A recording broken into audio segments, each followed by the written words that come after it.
في نهج البلاغة، تذكرتها لأن العام الماضي. وهو يعني هي نفسها حسبنا كتاب الله الذي قالها عمر وتقصد بها عمر بن الخطاب. فنعود مرة أخرى، قلنا الإمامة وهناك آية، قلت أن هناك آيات أخرى تدلل على الإمامة.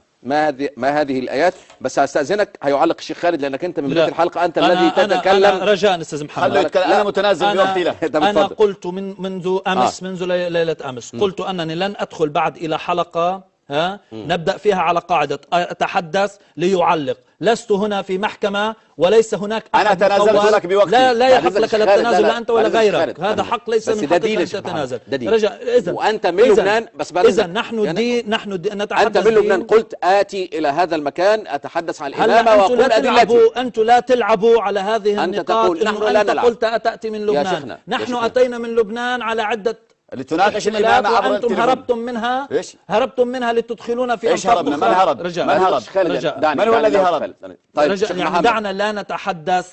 ما هي الذي أتيت من أجله ونحن قد خالفنا عهدنا معك؟ أنا أتيت لأن أقول لكل الناس عبر قناة صفا وعن قناة صفا، هذه القناة التي لا مشروع لديها، ليست طائفية وفتنوية كمان. ليست طائفية. أنا أؤكد فتنوية. بحكيك أكثر من هيك.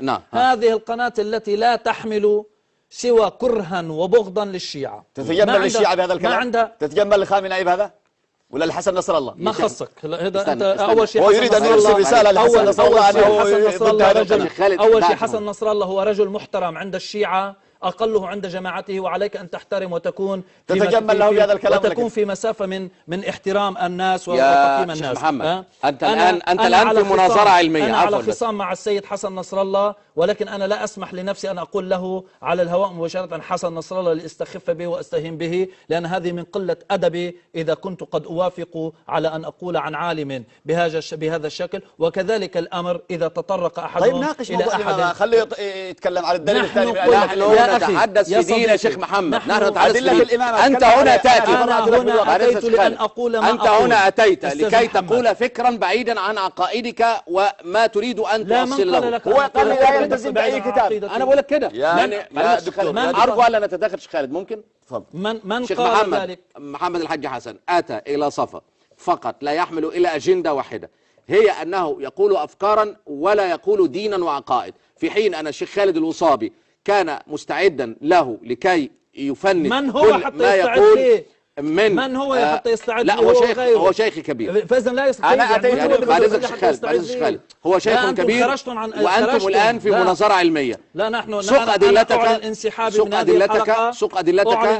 وهو يفند لغياب. أعلن انسحابي من هذه الحلقة قبل أن تنسحب لافتقاد كل مقومات. لا قبل أن تنسحب. أنا أتيت بالكتب هذه قلت تتبرأ من الجميع الكتب هذه. كل المقومات. قلت لي أنك لا تلزمني بأي كتاب لأنك تتبرأ منها. لا تحملون في عقلكم لا فكرا تشريعيا ولا تحملون. أنا أتيت بهذه الكتب قلت لي أنت تتبرأ منها جميعا. كيف ألزمك؟ أهل البيت عليهم السلام. لا تقول هذا الكره والبغض للشيعة عليكم أن تخرجوا منه، لأنكم تسيئون أصلا إلى أهل السنة الذين. من هم أهل السنة؟ أهل السنة الذين يقول بإمامة علي بعد النبي. أهل السنة الذين يعيشون الانفتاح. الرازي الذي دلست عليه أمس، هذا الرازي الذين يدلسون في التلال ويسيئون إلى الإسلام. هذا الرازي الذي دلست عليه أمس وقلت أنه ينقل. اسمع أريد كلام الرازي. اسمع عنك هذا الرازي، هذا كلام الرازي. أعلن انسحابي أنا من الحلقة. هذا كلام الرازي. هذا الانسحاب سماحة السيد شكرا جزيلا لك. هذا كلام الرازي قبل أن تذهب. هذا كلام الرازي الذي يضعف فيه حديث الصدق بالخاتم. نكمل بعد خروج الشيخ محمد. لا لحظة قبل أن يخرج. هذا كلام الرازي الذي دلست عليه أمس. قال لا نسلم أن هذه الرواية المذكورة في الآية في علي نزلت. نعم.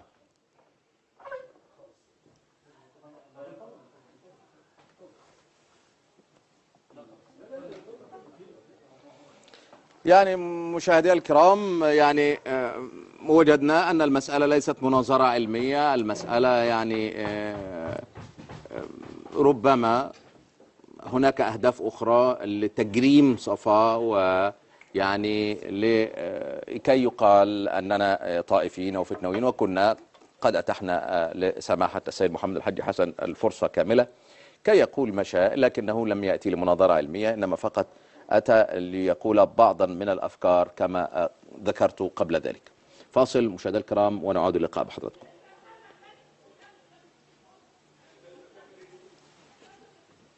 طيب نكمل مع حضراتكم مشاهدينا الكرام. يعني شيخ خالد اتفضل. يعني انت قلت ان انا والتقينا امسي وضع الخلل. لا، هسألك السؤال نفسه، ما هو وجه الخلل في لقائك مع الشيخ محمد الحاج حسن؟ انا سألت الشيخ محمد هذا السؤال يعني في لقاء الشخصي به. والله الشيخ محمد الحاج الحسن رجل من حيث الأخلاق مؤدب، لكن هو لا يريد أن يلتزم بأي قول.